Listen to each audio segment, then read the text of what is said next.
Assalamualaikum warahmatullahi wabarakatuh. Jumpa lagi teman-teman Muhammadiyah Untold Story. Nah, para pemirsa sekalian, alhamdulillah hari ini kita dapat berjumpa lagi berdiskusi ngobrol-ngobrol tentang sejarah Muhammadiyah yang belum banyak dibicarakan orang atau yang belum banyak diketahui. Nah, salah satu aspek sejarah Muhammadiyah yang belum banyak diketahui itu adalah tentang Muhammadiyah dan olahraga. Kalau kita membayangkan Muhammadiyah, bikin masjid. Muhammadiyah, bikin sekolah. Muhammadiyah bikin rumah sakit. Tetapi kita mungkin sulit membayangkan Muhammadiyah, bikin lapangan sepak bola, menyelenggarakan kegiatan olahraga. Nah, maka dari itu hari ini alhamdulillah narasumber kita salah satu pejuang olahraga Muhammadiyah yaitu Mas Fajar Junaidi. Apa kabar Mas? Alhamdulillah Mas Iksan sehat walafiat. Nah, alhamdulillah. Nah, Mas Fajar ini ya merupakan salah satu pejuang olahraganya Muhammadiyah. Kalau orang Muhammadiyah itu pasti ada yang merintis ya. Kebencanaan itu ada perintisnya, kesehatan ada perintisnya. Kalau olahraga siapa? Ya termasuk teman saya ini Mas Fajar Junaidi. Nggih, Mas Fajar. Mungkin ya teman-teman sebelum kita ngomongin sejarah dan sebagainya. Kan orang Muhammadiyah yang suka olahraga itu jarang ya Mas.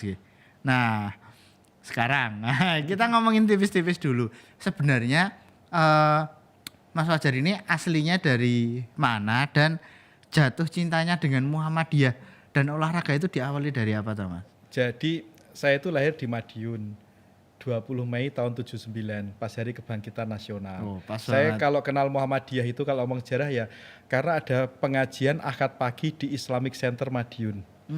Dulu sebelum di Jalan Sumatera itu di Jalan DR Sutomo di depannya BNI 46 gitu. Nah, awalnya ikut pengajian di situ jadi kemudian saya merasa ide-idenya Muhammadiyah yang berkemajuan ini sangat sesuai gitu. Terus mengapa saya suka dengan olahraga? Gini Mas, Mas Iksan kelahiran tahun berapa? Saya 96. 96, oke. Saya tuh kan kelahiran tahun 99, Gen X generasi terakhir gitu. Nah, kami generasi tahun 90-an itu kan generasi yang dibesarkan oleh dua keadaan. Satu, era dari Orde Baru ke Reformasi. Dua adalah era perpindahan teknologi analog menuju digital. Nah, yang menarik adalah pada waktu saya SD, SMP, SMA, kalau ke perpustakaan itu yang saya baca koran itu dari halaman belakang. Loh, kenapa dari halaman belakang enggak dari halaman depan itu? Orang biasanya baca dari headline ya. Yeah. Akhirnya saya ketemu jawabannya ketika kuliah. Jadi, jurnalisme tentang olahraga itu di Amerika dalam banyak kajian sering disebut sebagai toy journalism. Jurnalisme mainan. Karena jurnalisme yang tidak serius, tidak menarik bagi redaktur kecuali di event tertentu. Piala Dunia, Indonesia berpeluang ke Piala Dunia itu jadi berita utama. Tapi kalau tidak, dia akan ditaruh di belakang hasil-hasil pertandingan. Oke. Nah, karena saya dari Jawa Timur tentu bacaannya adalah waktu itu Jawa Pos. Kalau di sekolah itu ada Suara Karya. Karena di era Orde Baru itu semua sekolah wajib langganan Suara Karya. Korannya Golkar waktu itu. Nah, tapi saya tetap baca halaman belakangnya tentang sepak bola. Dan waktu itu Mas Iksan, untuk kali pertama di Indonesia ketika Menteri Penerangan Harmoko membuat kebijakan open sky policy, kebijakan langit terbuka, mengizinkan swasta untuk masuk ke dunia penyiaran, masuklah RCTI. Oke, dan RCTI itu siaran langsung. Waktu itu kalau yang generasi seumuran saya masih ingat MacGyver. Oke. Nah, kalau yang generasi sekarang mungkin udah roaming MacGyver itu apa? Serial filmnya MacGyver. Saya udah nggak tahu itu. Serialnya MacGyver, terus kemudian Dallas dan sebagainya. Tayangan olahraganya itu adalah seri A. Live-nya. Iya. Nah, waktu itu AC Milan diperkuat oleh Ruud Gullit dan sebagainya. Inter Milan diperkuat oleh Lothar Matthäus, terus AS Roma diperkuat oleh Rudi Voller dan sebagainya. Kami waktu itu nonton Piala Dunia tahun 90 di Italia yang disiarkan secara langsung di stasiun televisi TVRI kalau tidak salah. Nah, biasanya interaksi suka dengan olahraga itu dengan interaksinya dengan media. Makanya media itu adalah titik temu, nexus antara olahraga dengan fans. Oh iya, jadi betul. kunci ya malah. Kunci betul gitu. Nah, waktu itu karena saya dari Jawa Timur ya, Jawa Pos itu kan koran yang sedang tumbuh besar di bawah Pak Dahlan Iskan, menggunakan Persebaya sebagai salah satu dalam tanda kutip komodifikasi yang dia jual kepada para pembacanya. Makanya Jawa Pos kan buat retret dan sebagainya. Berita Jawa Pos tentang Persebaya ini menarik di waktu itu. Saya masih ingat ketika saya masih remaja, itu selalu banyak, bahkan muncul di halaman depan. Oh, jadi nggak di belakang aja. Nggak di belakang aja. Ini kan suatu yang menarik, berlawanan dengan prinsip atau bukan prinsip ya, kajian di Amerika menyatakan jurnalisme olahraga itu adalah jurnalisme mainan, toy jurnalisme. Ya sama seperti misalnya stasiun TV deh. Stasiun televisi itu siaran tentang hasil pertandingan olahraga kan munculnya belakangan. Malam biasanya. Malam betul. Kalau nggak pagi yang jadwalnya orang nggak mungkin nonton itu. Betul, dulu ada lensa olahraga, Sport 7, sebelum era internet datang. Saya nonton di Kano pasti. Di kantin sekolah, bolos-bolos dikit curi-curi waktu nonton itu. Karena waktunya emang nggak menarik. Betul, waktunya nggak menarik. Dia ditempatkan pada slot programming yang itu tidak prime time, gitu. Nah, tapi yang menarik sekarang adalah kalau kita bicara tentang olahraga sekarang, olahraga itu kan sekarang menjadi komoditas yang menarik. Dia terindustrialisasi. Dulu olahraga yang sifatnya amaturisme sekarang menjadi profesional. Nah kalau kita ngomong Muhammadiyah pasti akan sangat dekat dengan gaya olahraga yang voluntary, amaturisme tadi Mas. Nah ini kuncinya, gaya olahraga khas Muhammadiyah yang voluntary atau kesukarelawanan. Nah pemirsa Muhammadiyah Untold Story, mungkin para pemirsa Muhammadiyah Untold Story kebanyakan kan teman-teman yang suka sejarah. Sejarah itu kan kekurangannya miskin teori. Nah narasumber kita ini Mas Fajar Juni merupakan dosen ilmu komunikasi Universitas Muhammadiyah Yogyakarta, yang dimana sebenarnya olahraga dan media itu punya aspek-aspek ilmiah. Betul. Yang kalau dipahami itu bisa membantu dakwah kita juga. Betul Mas. Kembali ke kata kunci tadi, voluntary dan amaturisme. Nah itu kan kita pandang ya, agak teoretik dikit awalnya. Gimana sih kok Muhammadiyah yang dilahirkan Ahmad Dahlan 1912 sebagai gerakan pembaruan Islam kok menjadikan olahraga sebagai dakwahnya katanya itu, gimana Mas? Oke, saya akan mulai dari poin yaitu klub di Indonesia itu selalu paling banyak itu diawali dengan P atau Persija, pakai P. Ya kan, Persebaya, PSIM, PSM, Persis Solo dan sebagainya. Makassar pun ya? Makassar juga. Nah, mengapa P? Itu kan singkatan dari perserikatan awalnya. Ya kan? Tim-tim itu awalnya formatnya kan perserikatan. Nah, Muhammadiyah juga perserikatan Muhammadiyah. Gitu. Jadi ada titik temu di situ. Cuman penulisannya aja beda, ya kan? Tapi kan sebenarnya isinya sama, perserikatan. Nah, dulu tim-tim sepak bola di Indonesia itu adalah bonded memiliki klub-klub anggota. Ya kan, misalnya ya PSIM Jogja itu punya klub-klub anggota. Salah satunya tentu adalah dari Muhammadiyah itu HW. Kemudian ada Gama dan sebagainya. Oke. Nah, klub-klub anggota ini yang menyumbangkan pemain untuk tim perserikatan. Makanya dulu sampai sebelum ada unifikasi antara Perserikatan dan Galatama, jadi dulu kompetisi sepak bola itu awalnya namanya Perserikatan. Gitu ya kan? Dari tahun 30 ya.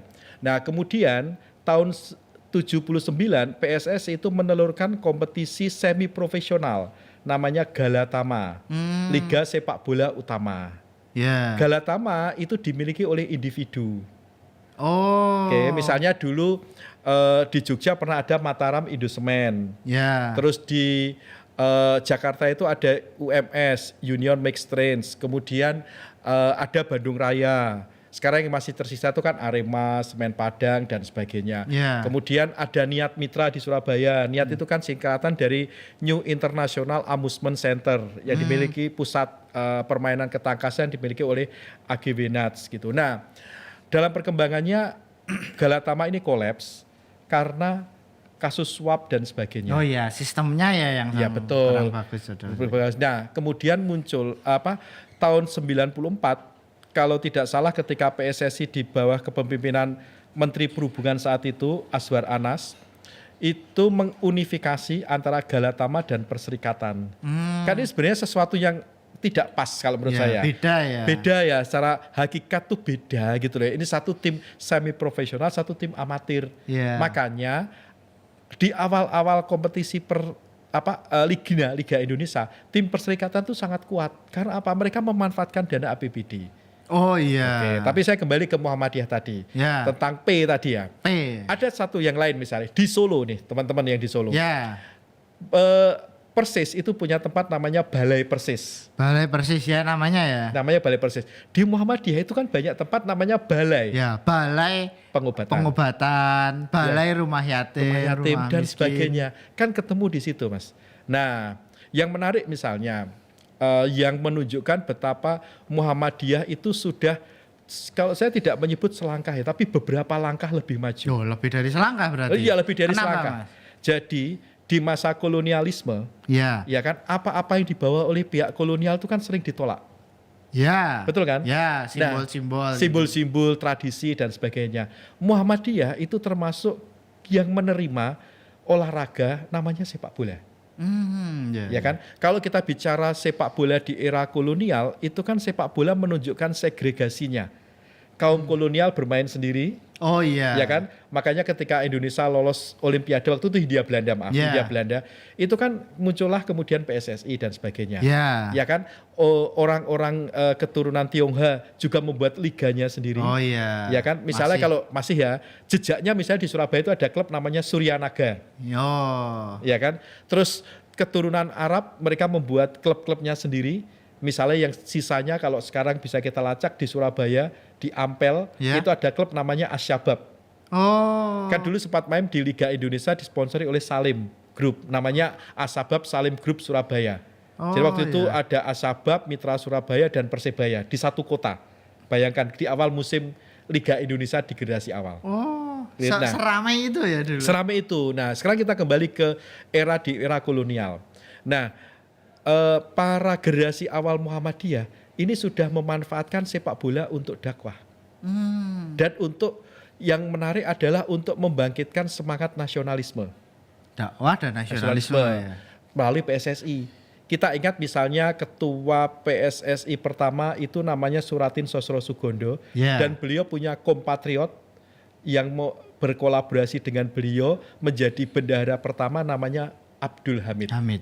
Ya kan, kalau teman-teman ke kantor PP itu ada foto generasi pertama Muhammadiyah, ada fotonya Pak Abdul Hamid BKN. Ya kan, Pak Abdul Hamid ini bendahara pertama PSSI. Bayangkan pengurus PP Muhammadiyah sekaligus bendahara pertama PSSI. Jadi kalau kita membincang diaspora Muhammadiyah, itu dari awal Muhammadiyah itu sudah berdiaspora.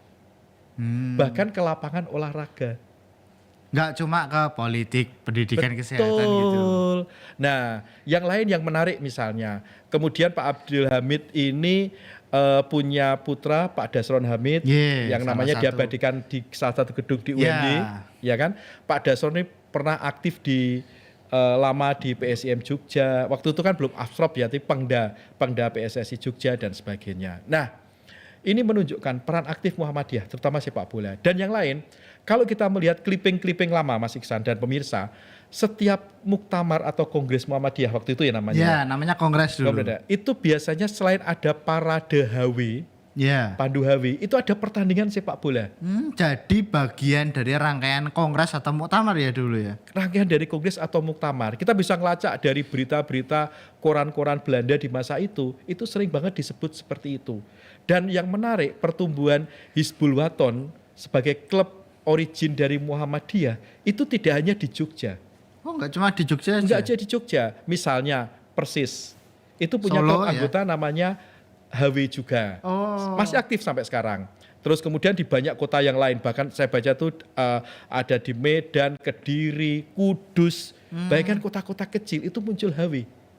Gitu. Sebagai klub.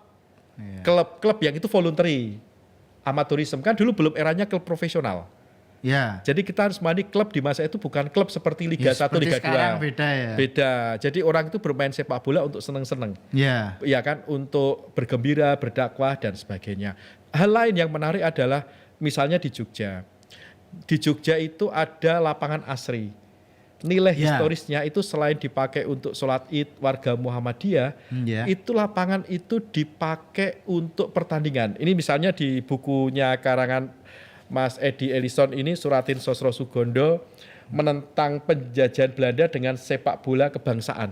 Itu ada di halaman 14. Kelihatan nggak ini halaman 14 nih? Ya, nanti kami scan biar pemirsa kelihatan. Lihat, nah itu ada pertandingan sepak bola di gelanggang Asri Mataram tanggal 31 Maret 1 dan 2 April tahun 34. Nah, Pesertanya ada 3 tim yaitu PPVIP, kemudian PSIM dan satu lagi PSM Madiun, dan ada tiketnya.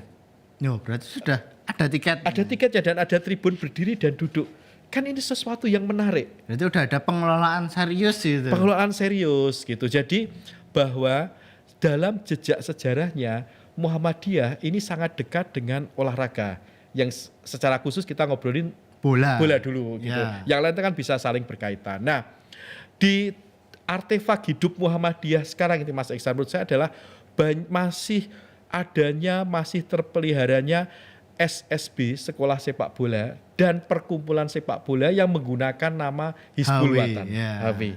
Di Madura pun ada. Oh, bahkan Madura ya? Ada. Yang mungkin Madura. kalau teman-teman mikir, Madura itu nggak ada Muhammadiyahnya, ada kok. HW Sumenep itu ada, Mas. Buktinya sampai ada klubnya. Iya, betul. SSB-nya. Di Lamongan sampai sekarang HW itu cukup kuat. Bahkan kemarin Piala Suratin itu mereka runner up hanya kalah dari Persela. Kan wajar kalau kalah dari Persela itu. Gitu. Klub utamanya Persela. Betul, gitu. Dan HW ini kan kemudian banyak menyumbang pemain untuk tim-tim yang ada di kotanya masing-masing. Misalnya di Jogja kan HW Kota Jogja sekarang jadi HW UMY. Terus kemudian termasuk misalnya di Lamongan ada SSB HW Babat, itu kan cukup kuat. Ya. Nah, ada 2 titik penting ini Mas. Kan tadi salah satu basisnya olahraga Muhammadiyah itu adalah amatir dan volunteerism. Nah, ngomongin SSB berarti ada satu aspek lagi yaitu pendidikan ya. Betul. Nah, SSB, sekolah sepak bola dan sebagainya. Sebenarnya konsep sekolah sepak bola dan misi dakwah pendidikannya Muhammadiyah itu gimana tuh Mas? Relevansinya karena kan jenengan yang berkecimpung di bidang pendidikan sekaligus di bidang sepak bola. Betul. Apakah SSB itu juga bisa menjadi ladang dakwah Muhammadiyah gitu? Nah, ini Mas. Saya habis ini ke UMY ngajar. Kebetulan saya sore.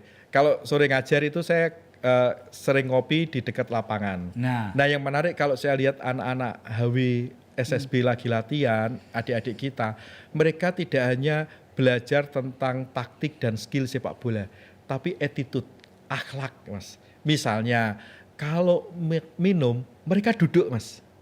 Ya kan? Tidak berdiri. Yang mungkin tidak ditemukan di tempat lain ya. Betul. Bayangkan Muhammadiyah itu benar-benar sangat berkemajuan menjadikan sepak bola sebagai ladang dakwah. Ya kan, latihan anak-anak sebagai arena pembentukan karakter mereka menjadi punya akhlakul yang baik, Mas Iksan. Gitu. Itu salah satu contoh. Contoh lain misalnya kalau kita lihat pemain timnas kita ya, Rizky Ridho, gitu kan. Itu kan dia mahasiswa Universitas Muhammadiyah Surabaya. UM Surabaya. Dan yang menarik sekarang ini muncul kesadaran baru dari Muhammadiyah yang saya lihat, para penggerak di Muhammadiyah ini untuk mengaktifasi olahraga. Ya kan, Ayahanda membuat menjadikan LPO, Lembaga Pengembangan Olahraga, yang lain kemudian munculnya prodi-prodi olahraga di perguruan tinggi Muhammadiyah dan Aisyah. Kemudian munculnya kelas khusus olahraga di sekolah Muhammadiyah. Nah, ini termasuk unik ya teman-teman. Kan kadang-kadang kita lupa ya, sebenarnya kelas khusus olahraga itu tidak hanya di sekolah negeri ya. Betul. Tapi di sekolah Muhammadiyah juga aja. Kan mindset kita, kalau sekolah khusus olahraga ya pasti di SMA negeri. Betul. Nah, kalau di Jogja salah satunya mana tuh yang masih? Ada banyak Jogja tuh Mas. Kami kebetulan karena saya juga di LPO, kami sering berjejaring dengan teman-teman ini. Yang paling eksis dan legend kan tentu SMA Mutu, Muhammadiyah 7, apalagi sepak bolanya. Kemudian ada SMK Muhammadiyah Imogiri. Oh iya. Gitu. Terus kemudian di tingkat SMP itu ada SMP Muhammadiyah 7, MTS Karangkajen, Muhammadiyah Karangkajen, SMP Muhammadiyah 1, kemudian SMP Muhammadiyah Imogiri, SMP Muhammadiyah Melati, dan kemudian ada lagi SMK 3 Purbalingga, SMA Muhammadiyah Ponorogo 1, banyak Muhipo, ya? dan lain. Dan beberapa itu sudah mengajak kami di LPO untuk audiensi karena ingin mendirikan kelas khusus olahraga. Nah, berarti teman-teman, kalau sekolahnya saja itu sudah lama ya pasti Ya. punya sejarah yang panjang, pasti kan kelas khusus olahraganya punya sejarah yang Betul. panjang juga ini pasti. Nah, kalau ini Mas, kalau ngomongin sejarah kan Historia Magistra Vitae. Ya. Sejarah adalah guru terbaik. Saya tuh membayangkan kita di Persyarikatan Muhammadiyah tuh mulai mengintroduce sejarah Muhammadiyah dan olahraga. Ya. Misalnya bagaimana keberadaan Pak Abdul Hamid itu Ya. berperan dalam pembentukan PSSI. Ini kan penting untuk dikasih tahu ke generasi Muhammadiyah muda. Generasi Muhammadiyah untuk kebanggaan kita juga. Betul. Ya. Bahkan ini Mas, di tahun 90-an awal itu PSSI bersama dengan PWI Siwo, Seksi Wartawan Olahraga PWI Jawa Timur kalau tidak salah, itu mengadakan turnamen sepak bola Piala Abdul Hamid. Loh, bahkan menggunakan nama Abdul Hamid Iya. secara langsung. Betul. Kalau tidak salah pesertanya waktu itu ya Persebaya, Mitra Surabaya, dan kemudian Arema Malang.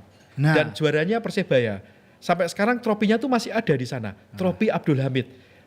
Kita bisa mengimagine federasi, masyarakat aja mengakui sosok beliau. Abdul Hamid. Kok kita lupa? Nah, saya bayangkan gini, kan banyak kampus-kampus Muhammadiyah, PTMA, Muhammadiyah Aisyah, sekolah-sekolah punya lapangan, punya arena olahraga. Bagaimana kalau ya sama namanya itu kan nama tokoh-tokoh Muhammadiyah. Ya. Misalnya lapangan kampus A itu dikasih nama lapangan Suratin Sosro Sugondo. Ya. Tentu atas izin keluarga ya. Ya. Lapangan kampus B dikasih nama lapangan Abdul Hamid. Ya kan, kemudian ada lapangan Dasron Hamid. Ada satu lagi Mas yang jangan dilupakan. Siapa? Kalau kita lewat si barat Stadion Mandala Krida, Ya, itu ada baratnya. nama Jalan Jamiat Dalhar. Oh iya, lah itu kan saudaranya BKN juga kan? Iya. Pak Jamiat Dalhar ini pernah menjadi pemain timnas dan juga beliau pernah berkiprah lama di Muhammadiyah. Ya, kan itu di jelas PP. itu. Betul kan? Beliau pernah memperkuat PSIM Jogja dan Persija Jakarta.